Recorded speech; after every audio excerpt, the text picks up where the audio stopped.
Hello friends, welcome back to my channel. तो आज मैं लेके आई हूँ आपके लिए एक और नई कहानी। कहानी का नाम है शहर की बड़ी बहू। मनीष बेटा, बहू से कहना एक कमरा खाली कर थोड़ी साफ सफाई करवा ले। 2 दिन बाद दीदी आने वाली है। और हाँ, रीटा मीना भी 10 दिन बच्चों की छुट्टियां हैं तो आज आ रही हैं। तू तो जानता है हमारा मकान तो छोटा है तो सबको दिक्कत होगी। मैं और तेरी माँ भी 10 दिन के लिए उधर ही आ रहे हैं। वैसे भी छोटी बहू मायके जा रही है तो हम अकेले क्या करेंगे। ये भी कोई कहने की बात है पापा, घर आपका है, जब चाहे आ जाओ। 10 दिन क्यों, मैं तो चाहता हूँ आप हमेशा के लिए हमारे साथ रहो। बहू से बता देना। मनीष ने घर आते ही प्रिया को सारी बात बताई। लेकिन मनीष, आप तो कह रहे थे तुझे मायके जाकर बहुत दिन हो गए हैं। 10 दिन की छुट्टियां हैं तो तू चली जाना। तो दो 2 साल हो गए हैं एक ही शहर में होते हुए भी मैं 4 दिन भी चैन से नहीं रह पाती हूँ माँ के घर। मेरा भी तो मन करता है ना। तो क्या करूं, मना कर दूं पापा को कि हम अलग रहते हैं। अब आप हमारी जिम्मेदारी नहीं हो, आप अपना देख लो।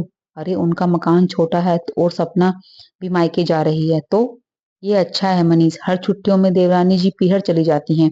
जब मैं पापा जी से पूछती हूँ तो कह देते हैं तुम्हारा मायका तो यही है, बहू जब मन चाहे जा सकती हो। जैसे कि मेरा तो एक पैर मायके में दूसरा ससुराल में है। हर बार उनके पास एक ही बहाना होता है, दीदी आ रही हैं, मकान छोटा है, बेटियां आ रही हैं, मकान छोटा है। बात यह नहीं है कि मैं उनके आने से खुश ना खुश हूं, पर यहाँ आने के बाद भी गुण तो वे हमेशा हमेशा सपना के ही गाते हैं। चाहे फिर मम्मी जी हो या पापा जी या रीटा या मीना।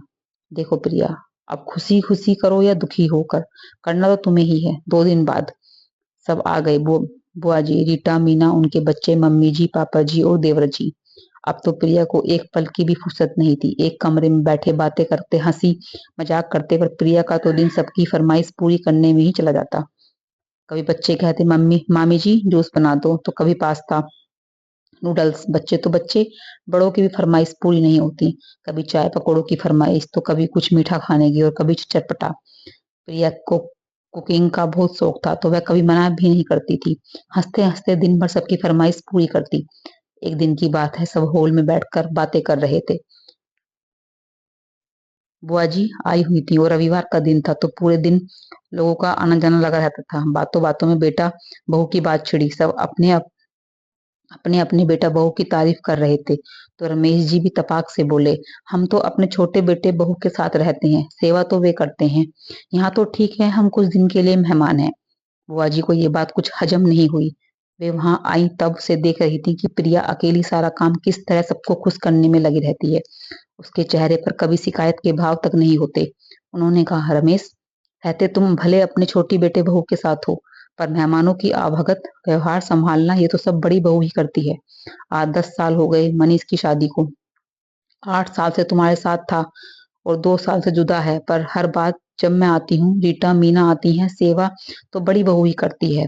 4 साल तो छोटी बहू को आए हुए भी हो गए, पर लगता है नंदो और बुआजी का नाम सुनते ही वे मायके भाग जाती है। ऐसी बात नहीं है दीदी, आप तो जानती हैं ना। दीदी हमारा मकान छोटा पड़ता है। अरे रमेश, मकान नहीं, इंसान का दिल बड़ा होना चाहिए। और बड़ी बहू को अच्छी होने के लिए किसी के सर्टिफिकेट की जरूरत नहीं है।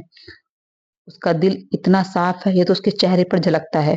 तुम चाहे अपने छोटे बेटे बहू के साथ रहो, सेवा तो बड़ी बहू ही करेगी, ये मेरा तजुर्बा कहता है।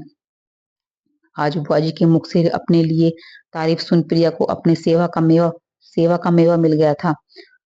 तो दोस्तों कहते हैं, आप क्या चाहिए पराए घर से, आई उस बेटी के 2 मीठे बोल, प्यार के और कुछ नहीं। अगर आप अपना स्नेह लुटा दो तो वह तो आप पर अपना सब कुछ लुटाने को तैयार हो जाती है। दोस्तों कैसी लगी आपको कहानी? अगर कहानी पसंद आई हो तो प्लीज चैनल को सब्सक्राइब करना, वीडियो को लाइक शेयर और कमेंट करना। Thank you.